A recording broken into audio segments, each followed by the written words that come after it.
राधे राधे दोस्तों।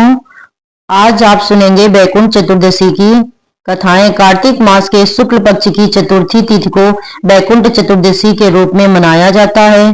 इस दिन को हरिहर मिलन भी कहते हैं और इसी दिन भगवान विष्णु और भगवान शिव जी की एक साथ पूजा की जाती है। और इस दिन की पूजा मध्य रात्रि के समय यानी निशी काल मुहूर्त में होती है। मानता है कि आज के पवित्र दिन पूरे विधि विधान से व्रत रखने के बाद पूजा करने से बैकुंठ धाम की प्राप्ति होती है।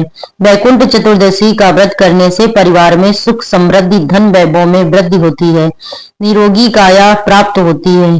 पौराणिक कथाओं के अनुसार इस दिन महाभारत के युद्ध में मारे गए सभी लोगों का भगवान श्री कृष्ण ने विधिवत श्राद्ध संस्कार कराया था। इसीलिए यह दिन श्राद्ध दर्पण करने के लिए भी अति उत्तम है। अब सुनते हैं बैकुंठ चतुर्दशी की कथा। एक बार भगवान श्री हरि विष्णु भोलेनाथ का पूजन करने के लिए काशी गए।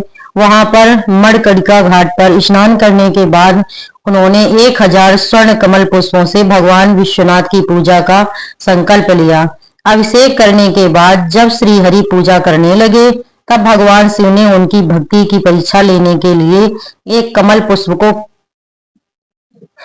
कम कर दिया। भगवान श्री हरि को अपने संकल्प के अनुसार भगवान शिव को 1000 कमल पुष्प अर्पित करने थे।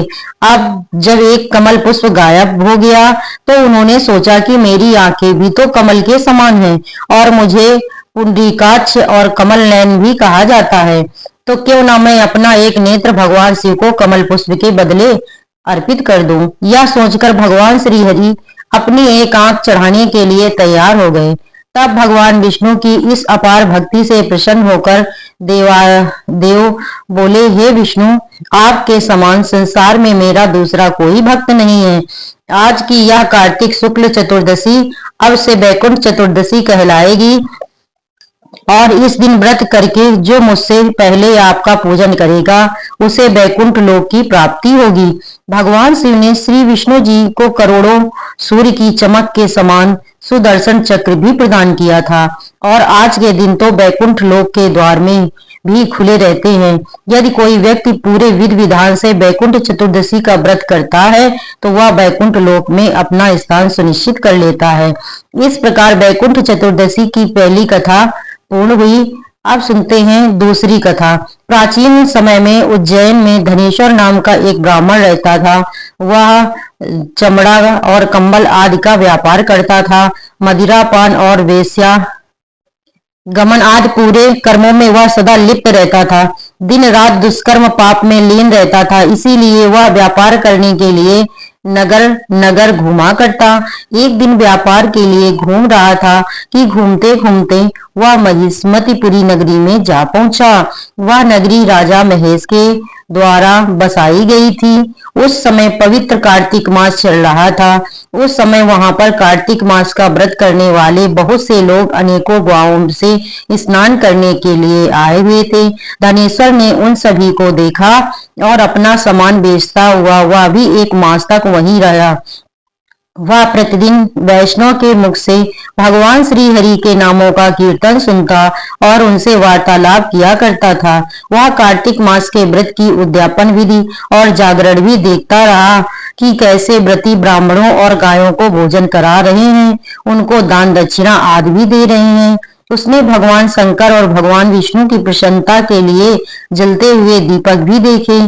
त्रिपुर नामक एक राक्षस के तीनों पुत्रों को भगवान शिव ने इसी तिथि को जलाया था। इसीलिए भगवान शिव के भक्त इस तिथि को दीपोत्सव के रूप में मनाते हैं। इस प्रकार नर्मदा नदी के तट पर रहते हुए धनेश्वर ब्राह्मण को पूरा एक माह बीत गया था। तब एक दिन अचानक ही एक काले विषैले सर्प ने उसे डस लिया, जिससे व्याकुल होकर वह अचेत होकर पृथ्वी पर गिर पड़ा। उसकी यह दशा देखकर वहां के दयालु भक्तों ने उसको चारों ओर से घेर लिया और उसके मुख से तुलसी दल मिश्रित जल के छींटे देने लगे। जब धनेश्वर के प्राण निकल गए तब यमदूतों ने आकर उसे बांध लिया और कोड़े बरसाते हुए उसे यमपुरी में भेज दिया।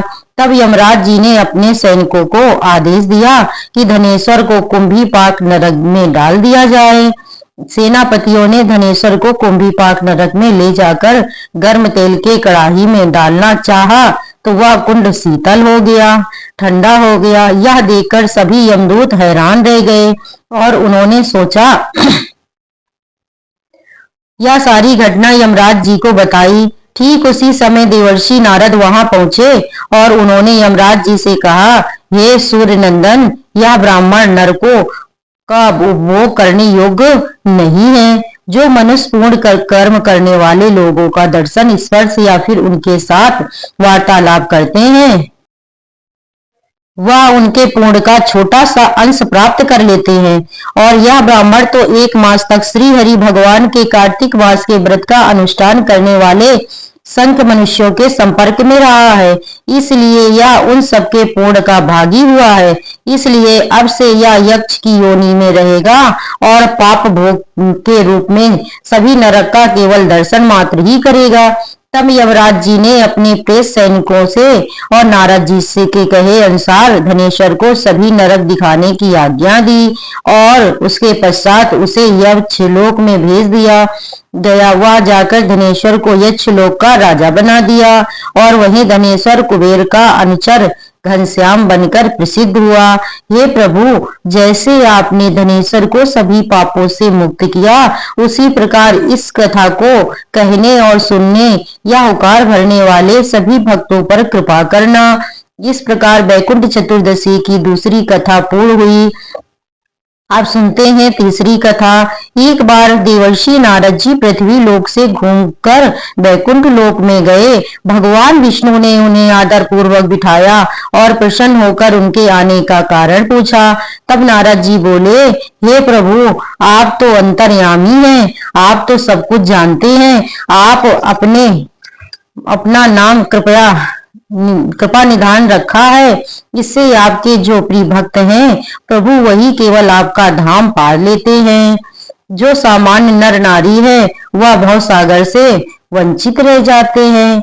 इसलिए आप मुझे कोई ऐसा सरल उपाय बताइए जिससे कि सामान्य से सामान्य भक्त भी आपकी भक्ति करके मुक्ति को प्राप्त कर सके। यह सुनकर श्री हरि विष्णु बोले, हे नारद, कार्तिक शुक्ल पक्ष की चतुर्दशी को जो नर नारी व्रत का पालन करेंगे और श्राद्ध भाव से मेरी पूजा करेंगे, उसके लिए स्वर्ग के द्वार साक्षात खुले रहेंगे। इसके बाद भगवान विष्णु ने अपने द्वारपाल जय और विजय को बुलाया और उन्हें कार्तिक चतुर्दशी को स्वर्ग के द्वार खुले रहने का आदेश दिया। साथ ही भगवान ने यह भी कहा कि इन दिनों जो भी भक्त मेरा नाम लेकर पूजन करेगा वह वैकुंठ धाम को प्राप्त करेगा। इस प्रकार वैकुंठ चतुर्दशी की तीसरी कथा पूर्ण हुई। चतुर्दशी तिथि भगवान शिव को समर्पित मानी जाती है, लेकिन कार्तिक शुक्ल चतुर्दशी तिथि के दिन भगवान विष्णु का भी पूजन किया जाता है। इस दिन को हरिहर मिलन के रूप में मनाया जाता है। आज के दिन ही भगवान शिव ने भगवान श्री विष्णु को चतुर्मास के दिनों में संभाले गए सृष्टि के संचालन का कार्यभार पुनः सौंप देते हैं। इसलिए जो भक्त सच्चे मन से पूजा करके भगवान शिव को तुलसी जी की पत्तियां और भगवान विष्णु को बेलपत्र समर्पित करता है, उसके जीवन के सारे दुख भगवान शिव और भगवान विष्णु हर लेते हैं। आज के दिन दीपदान का भी बहुत ही महत्वपूर्ण माना जाता है। दीपदान करके आप वैकुंठ चतुर्दशी का पूर्ण फल प्राप्त कर सकते हैं। दोस्तों, मेरा ये वीडियो आपको अच्छा लगे तो लाइक और सब्सक्राइब अवश्य करें, क्योंकि आपके लाइक और सब्सक्राइब मेरे लिए बहुत ही महत्वपूर्ण है। दोस्तों, आपके सपोर्ट की मुझे बहुत ही आवश्यकता है। धन्यवाद दोस्तों।